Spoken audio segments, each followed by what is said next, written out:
Assalamualaikum warahmatullahi wabarakatuh. Selamat pagi semuanya. Untuk video kali ini saya mau menjelaskan materi tentang distribusi frekuensi. Nah, adapun pengertiannya, untuk distribusi frekuensi di sini adalah merupakan penyusunan data ke dalam kelas-kelas tertentu, atau distribusi frekuensi itu sama dengan jenis data yang berkelompok. Jadi ini ya, pengelompokan data. Jadi nama lain dari data berkelompok itu adalah distribusi frekuensi. Nah, bentuk dari distribusi frekuensi ini adalah berbentuk tabel. Jadi biasanya nanti akan akan berbentuk tabel ya, dinamakan tabel distribusi frekuensi atau data berkelompok. Nah, tujuannya untuk mengatur data mentah atau yang belum dikelompokkan ke dalam bentuk yang lebih rapi tanpa mengurangi inti informasi yang ada. Nah, materi ini bisa kalian baca di slide kalian ya, dari pengertian distribusi frekuensi numerikal, kategorikal ya, nanti bisa kalian baca sendiri. Dan ada beberapa istilah di dalam distribusi frekuensi. Kelas ya. Tadi kan distribusi frekuensi itu dalam bentuk tabel. Nah, di dalam tabel-tabel tersebut itu ada dibagi datanya menjadi kelas-kelas. Nah, kalau kelas ini pengertiannya penggolongan data dibatasi dengan nilai terendah dan nilai tertinggi. Ya, jadi di dalam kelas itu ada yang dinamakan batas kelas. Ya, kalau nilai terendahnya itu dinamakan batas bawah kelas, dan kalau nilai tertinggi dari kelas itu dinamakan batas atas kelas. Nah, ini untuk pengertian batas kelas. Ya. Nah, kemudian ada lagi yang kedua, sebutannya adalah interval.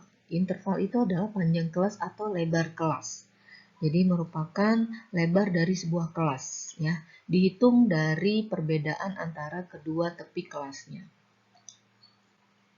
Kemudian yang ketiga ada yang namanya midpoint. Midpoint atau titik tengah dari kelas, titik tengah kelas, ya. Kemudian ada beberapa tahapan penyusunan distribusi frekuensi. Yang pertama, membuy array atau kalian harus mengurutkan datanya terlebih dahulu. Jadi kalau misalnya kalian ada soal datanya belum terurut, berarti kalian harus mengurutkan dari yang terkecil ke yang terbesar. Ya, jadi dicek dulu datanya sudah terurut atau belum. Terus yang kedua, menentukan range atau jangkauan. Range atau jangkauan ini adalah rumusnya selisih antara nilai yang terbesar dengan nilai yang terkecil dari data tersebut. Ya, ini rumusnya.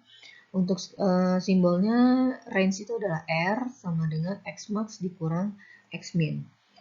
Nah, setelah range dicari, kemudian yang ketiga adalah menentukan banyaknya kelas. Rumusnya dengan rumus Sturges, K sama dengan 1 ditambah 3,3 log N. Di mana N ini adalah jumlah data yang kalian punya atau jumlah data yang diobservasi. Kemudian setelah kelasnya sudah ketemu, ada berapa kelas, kemudian kalian harus menentukan interval kelasnya. Nah, interval kelas rumusnya adalah I sama dengan R bagi K. Ya, jadi tadi angka range yang sudah didapat dibagi dengan K. Maka nanti akan ketemu berapa interval atau panjang dari masing-masing kelas. Terus yang kelima, menentukan batas-batas kelas. Nah, batas-batas kelas ini bisa kalian cari untuk batas kelas pertama, kalian lihat dari nilai data yang paling kecil. Nah, nilai data yang paling kecil, kemudian untuk kelas atas berarti kalian hitung intervalnya. Misalnya intervalnya 10, berarti tambahkan 10 ya dari batas kelas yang sudah kalian dapat ya. Kemudian menentukan titik tengah. Titik tengah ini Rumusnya BBK ditambah BAK bagi 2. BBK itu batas bawah kelas ditambah batas atas kelas dibagi 2, yaitu titik tengah atau MI. Kemudian yang ketujuh, memasukkan data ke dalam kelas-kelas yang sesuai dengan memakai sistem tally atau turus. Tadi ya sistem, jadi dimasukkan tuh satu-satu datanya ya. Nanti kita ke contoh soal. Nah, kemudian langkah yang ke-8 menyajikan distribusi frekuensi. Jadi nanti dengan sistem tally atau turus itu nanti kalian bisa isi kolom frekuensi. Nah, ini batas-batas kelasnya, pengertiannya. Ini suka keluar di UTS ya, ujian, silakan kalian baca. Nah, ini untuk tepi TBK itu tepi bawah kelas. Tepi bawah kelas rumusnya BBK dikurang 0,5. Kalau TAK, BAK ditambah 0,5. Ya, nanti kita baca sendiri. Saya sekarang langsung ke contoh soal. Nah, bagaimana cara jadi kita ke distribusi frekuensi jenis-jenisnya ya. Untuk distribusi frekuensi itu ada beberapa jenis. Yang pertama, distribusi frekuensi kumulatif. Ya, bagaimana cara mencari frekuensi kumulatif dari data ya, data yang sudah ada. Di sini saya punya contoh soal ya. Untuk pengertiannya ini ya, bisa kalian baca sendiri untuk pengertiannya. Saya langsung jelaskan ke contoh soalnya. Nah, untuk ini namanya data berkelompok ya, sudah dalam bentuk kelas-kelas dan ini namanya tabel distribusi frekuensi ya. Nah, untuk kelas pertama itu ini yang sebelah kiri ini namanya batas bawah kelas. Ya, 0, 10, 20, 30, 40, 50 ini adalah batas bawah kelas. Nah, yang sebelah kanan ini adalah batas atas kelas. Ya, jadi untuk menentukan batas bawah kelas pertama, tadi saya bilang caranya kalian lihat data yang paling rendah ya dari data yang kalian punya itu. Nah, kalau di sini sudah ditentukan batas bawah kelas pertama adalah 0. Maka 0 sampai 9. Nah, kalian hitung intervalnya berapa. Ya, 0, 0-nya ikut dihitung ya. 0, 1, 2, 3, 4, 5, 6, 7, 8, 9. Berarti ada 10 ya, intervalnya 10. Nah, untuk kelas kedua berarti tinggal kalian lanjutkan batas bawah kelas kedua. Ini kan kelas pertamanya sampai 9, berarti kelas kedua 10 sampai 19. Sama, intervalnya 10. Di tiap kelas intervalnya sama. Nah, ini untuk frekuensi ini yang tadi pakai sistem tally atau turus. Jadi cara mengisinya, kalian lihat di data soal, itu 0 yang angkanya 0 sampai 9 itu ada berapa angkanya. Nah, untuk di sini frekuensinya ada 4. Berarti ada 4 angka ya yang nilainya dari 0 sampai 9 ya. Nah, kemudian sampai semuanya terisi frekuensinya. Untuk FKUM atau frekuensi kumulatif, kalian tinggal tambahkan frekuensi ya. Frekuensinya tinggal ditambahkan. Untuk kelas pertama, FKUM-nya 4, itu didapat dari 0 ditambah 4. Ya, kita asumsikan bahwa frekuensi sebelum kelas pertama adalah 0. Berarti 0 tambah 4. Ya. Terus kelas kedua, berarti kalian tinggal tambahkan frekuensi kelas sebelumnya dengan frekuensi kelas kedua. Berarti 4 tambah 3. 4 tambah 3 sama dengan 7. Ya, 7. Kemudian kelas ketiga tinggal ditambahin lagi. Tadi total yang tadi 7 ditambah 7 sama dengan 14. 14 ditambah 8 sama dengan 22. 22 ditambah 5 sama dengan 27. 27 ditambah 3 sama dengan 30. Ya, seperti itu. Jadi untuk frekuensi kumulatif kalian menjumlahkan ya. Kumulatif berarti jumlah. Nah, ini kalau ini pengertiannya. Kemudian jenis distribusi frekuensi yang kedua adalah distribusi frekuensi relatif. Nah, kalau distribusi frekuensi relatif, ini pengertiannya. Perbandingan dari frekuensi masing-masing kelas dan jumlah frekuensi seluruhnya. Dan dinyatakan dalam persen. Ya, jadi distribusi frekuensi relatif angkanya dalam persen. Contoh, masih pakai contoh yang tadi, untuk frekuensinya ini ya, 4, 3, 7, 8, 5, 3. Nah, untuk mencari frekuensi relatif, maka kalian tinggal perbandingan, berarti dibandingkan ya frekuensi masing-masing kelas dan jumlah. Jadi kalian jumlahkan dulu nih. 4, 3, 7, 8, 5, 3. Itu kalian jumlahkan, hasilnya 30. Bisa kalian lihat tadi di distribusi frekuensi ya. Untuk kelas terakhir, frekuensi kumulatifnya 30. Ya, berarti untuk frekuensi keseluruhan itu sama dengan 30. Ya, berarti untuk frekuensi relatif kelas pertama, kalian tinggal jumlahkan 4 dibagi 30 dikali 100%. Kenapa dikali 100%? Karena dinyatakan dalam persen. Berarti 4 dibagi 30 ya. Hasilnya berapa? Nanti kalikan 100%. Maka nanti ini akan ketemu angka 13,33%. Kemudian yang ketiga itu frekuensi kumulatif kurang dari atau dari atas ya. Nah, untuk frekuensi kumulatif kurang dari ini kalian hitungnya dari atas ya, dari atas.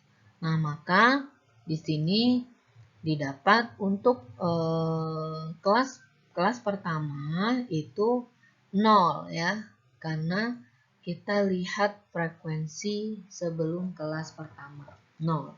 Kelas kedua berarti 4. Berarti sebelumnya ya, berarti sebelumnya. Sampai kelas terakhir. Gitu ya, 4. Nah, ini 7 dapatnya dari mana? Dari 4 tambah 3 sama dengan 7 dan seterusnya. Nah, ini untuk untuk pengertiannya ya. Kemudian kalau dari bawah ini ada distribusi frekuensi kumulatif lebih dari. Kalau lebih dari, kalian cara ngitungnya dari bawah, dari kelas yang paling bawah ya. Ini pengertiannya. Nah, cara ngitungnya kenapa dapat 3? 3 itu didapat dari setelah kelas terakhir kita anggap frekuensinya 0, berarti 0 ditambah 3 sama dengan 3.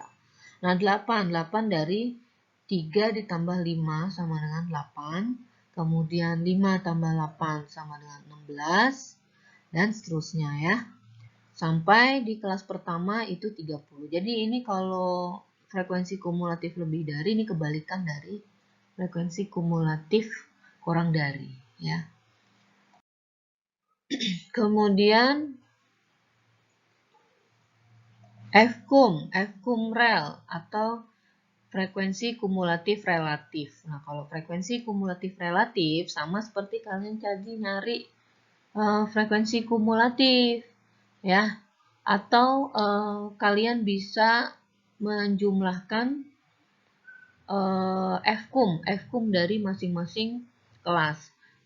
Nah, jadi caranya 4 dibagi 30 dikali 100%. Itu untuk kelas pertama. Untuk kelas kedua, 7 dibagi 30 dikali 100%. Ini hasilnya. Ya, seperti itu. Atau bisa juga cara mudahnya kalian tinggal tambahkan tadi yang hasil frekuensi relatifnya tinggal ditambahkan. Ya, yang tabel sebelumnya.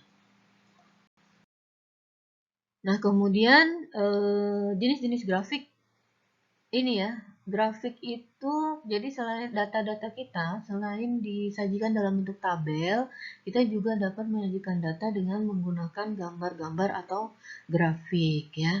Jadi banyak tampilan grafik ya. Ada grafik garis atau line chart, ada grafik balok atau batang, ada grafik lingkaran dan piktogram. kita nanti bahas satu-satu ya. Untuk grafik garis, dia ada beberapa jenisnya. Ada yang single line dan ada yang multiple line. Jadi dalam satu grafik itu ada yang, kalau single line itu hanya ada satu garis, kalau multiple line itu lebih dari satu garis. Nah, kemudian ini contohnya untuk grafik garis ya. Di sini. Untuk grafik garis ini contohnya ya. Jadi kalian buat dulu, kemudian buat dulu apa namanya? Kalau ini datanya dari tabel distribusi frekuensi. Jadi MI ya, di tabel MI. Ya, MI-nya berapa? Tinggal dikasih titiknya, kemudian di garis ya. Ini grafik. Nah, kemudian grafik batang. Jadi di sini bentuknya adalah bar ya, bar chart atau batang. Kemudian ada jenis grafik lingkaran ya. Untuk grafik lingkaran biasanya dia menggunakan datanya dalam bentuk persen. Jadi di sini biasanya di sini saya kasih contoh untuk frekuensi relatif ya, data frekuensi relatif, karena frekuensi relatif tadi kan dalam bentuk persen, maka jadi hasil grafik lingkarannya seperti ini. Kemudian ada piktogram. Nah, kalau piktogram ini kalian buat datanya ke dalam apa namanya, grafik atau bidang koordinat X dan Y. Jadi yang mendatar ini adalah X, yang vertikal ini adalah Y. Nah, untuk gambarnya, jadi kalian di piktogram ini menggunakan gambar-gambar. Jadi kalau misalnya di sini datanya tentang penjualan kendaraan motor, berarti gambarnya adalah motor. Ya, seperti itu.